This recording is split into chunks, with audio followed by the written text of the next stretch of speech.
स्वागत है आपका भीम न्यूज इंडिया, देश के सबसे प्रमुख और विश्वसनीय चैनल में। आप देख रहे हैं भीम न्यूज इंडिया। नमस्कार, मैं आपके साथ हूं। आइए जानते हैं आज की ताजा अपडेट्स। देश और दुनिया में क्या चल रहा है उसकी पूरी जानकारी लेकर हाजिर हैं। सबसे पहले बात करते हैं आज के मुख्य समाचार की। भीमगंज मंडी कोटा के रेलवे कॉलोनी क्षेत्र में लोकसभा अध्यक्ष श्री ओम बिरला ने एक पेड़ मां के नाम पौधारोपण किया। देखिए भीम न्यूज इंडिया की रिपोर्ट। मैं हूं आपका दोस्त विनय कुमार सिंगल। अपने अभिभाषण में श्रीमान लोकसभा अध्यक्ष ने क्या कुछ कहा, देखिए।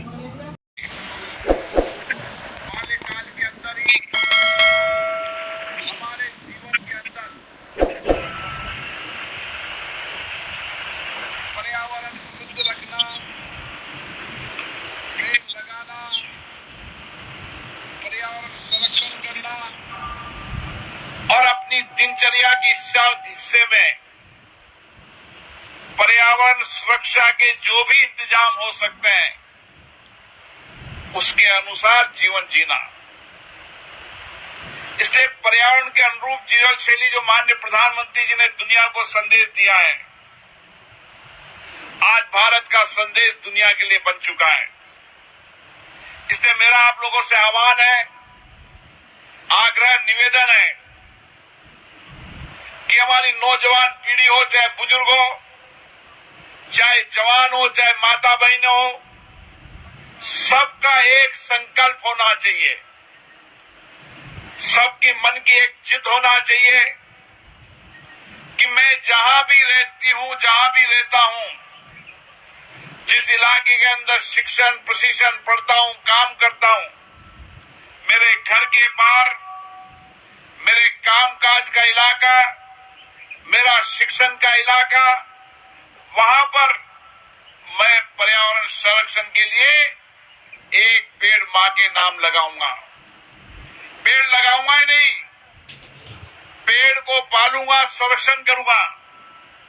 हम प्रकृति के पूजक करने वाले लोग हैं और इसीलिए प्रकृति के पूजक होने के कारण हमारे संस्कार ही पेड़ को पालना, बड़ा करना हमारे संस्कारों में है। इसलिए मेरा आप लोगों से आह्वान है, इस बार हमारा लक्ष्य होना चाहिए कि हम व्यक्तिगत रूप से जीवन के अंदर भी और सामूहिक रूप से भी हर व्यक्ति एक पेड़ लगाएगा और ज्यादा पेड़ लगाने का प्रयास करना चाहिए और पेड़ लगाने के बाद उसको संरक्षण करेगा। जिस इलाके के अंदर निकले, जिस मोहल्ले में निकले, गली में निकले, अपन को लगता है कि यहाँ पेड़ लगाने से प्रकृति का संरक्षण भी हो सकता है, आम आदमी के लिए सुरक्षा भी हो सकती है और आम आदमी के लिए उसके लिए संरक्षण की जगह भी हो सकती है। ये हमारे मन में, विचार में, कर्म में आना चाहिए। ये केवल अभियान नहीं है, ये जीवन की कार्यशैली होना चाहिए। जब जीवन की कार्यशैली बन जाती है तो वह शहर, वह गांव, वह मोहल्ला, वह ढाणी पर्यावरण से सुरक्षित भी रहती है और वहां प्रदूषण भी सबसे कम मात्रा में होता है। और आने वाला समय हमारी ये जिद है कि हिंदुस्तान के अंदर कोटा शहर सबसे कम प्रदूषित शहर हो, कोटा का गांव सबसे कम प्रदूषित हो। दुनिया और देश के लोग कोटा में आए और देखें कि कोटा के अंदर प्रदूषण सबसे कम है। दुनिया और देश के लोग आए, हरा भरा अगर स्वच्छ शहर देखना है तो कोटा देखना है, हरा भरा स्वच्छ गांव देखना है तो कोटा बूंदी संसदीय क्षेत्र का गांव देखना है। यही संकल्प, यही जिद है और हम सबके सहभागिता के साथ मिलकर इस काम को करना है।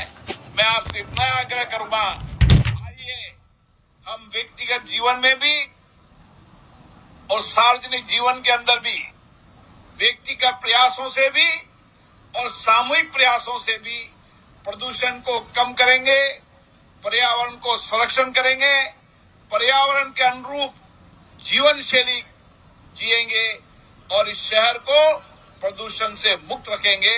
मैं आपसे यही आग्रह करता हूं।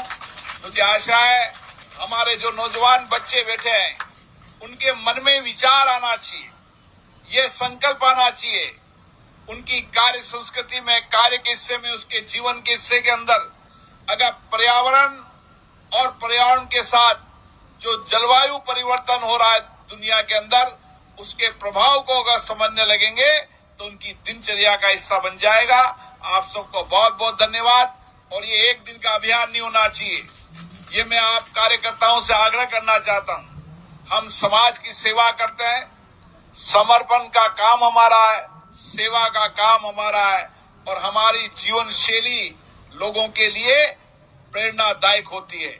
इसलिए हमारी जीवन शैली का अगर हर हिस्सा पर्यावरण के अनुरूप जीवन शैली बनेगा, हम अकेले भी, सार्वजनिक रूप से भी, सामूहिक से भी इस काम को नियमित करेंगे तो देश और दुनिया और आसपास के मोहल्ले गली के लोग देखेंगे ये पर्यावरण के लिए जीने वाला कार्यकर्ता है, ये पर्यावरण के अनुकूल जीवन शैली जीने वाला कार्यकर्ता है। तो उसका प्रभाव अन्य लोगों से भी पड़ेगा, क्योंकि सामाजिक राजनीतिक नेता के रूप में आपका नेतृत्व करने की जिम्मेदारी है।